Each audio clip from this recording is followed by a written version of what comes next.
Howdy folks, today we're looking at Flash Comics #1 in Facsimile from 1939 in DC Comics. So if you're paying attention, Superman's first appearance in Action Comics #1 dropped the spring of 1938, and the first appearance of Batman in Detective 27 followed almost a year later.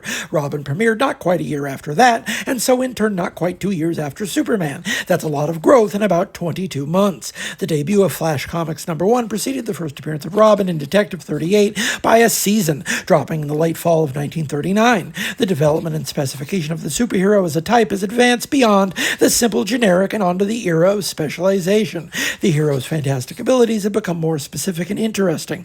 The all-star for this moment is Gardner, who's already appeared on some of the early Batman stories, but is credited as writer for the origins of two future luminaries, the Flash and Hawkman both, alongside the slightly less well-remembered Cliff Cornwall. Cornwall is interesting for being already, by the end of 1939, a throwback, a straight-up Roy Crane riff focusing on the adventures of an FBI pilot fighting saboteurs. Despite appearing alongside 3 future Justice Society founders, Cornwall only racked up 19 appearances before tripping off to limbo, without even a token appearance in the All-Star Squadron. The Flash we meet here, courtesy of Fox and artist Harry Lampert, is of course Jay Garrick, college man, scientist, and bench warmer for the school football team. After accidentally inhaling the fumes of a heavy water experiment, because he was smoking in the lab of course, he begins moving quite fast indeed. The most interesting aspect of this specific origin is just how little effort is expended to preserve his secret identity.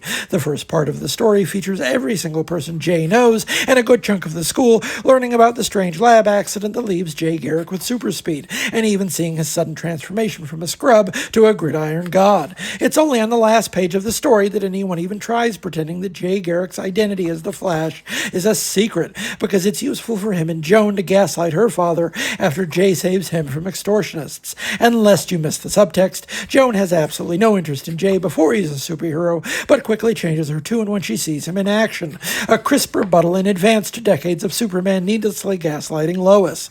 As for Hawkman, if you haven't read his earliest adventures, you might be surprised to see the character's origin is intimately tied to Carter Hall and Shira's status as the reincarnation of ancient Egyptian lovers. That's right here from the beginning, with the details of the mysterious ninth metal hand waved away in a couple panels. Dennis Neville draws the first Hawkman script, soon to be displaced by Sheldon Moldoff. The third JSA founding member present here is none other than Johnny Thunder, courtesy of John B. Wentworth and Stan Ashmeyer. I haven't read every Johnny Thunder story in existence, but I've read many of them, and folks, they're all terrible, focusing on the adventures of a dim-witted everyman who just so happens to control a nigh-omnipotent mystical thunderbolt.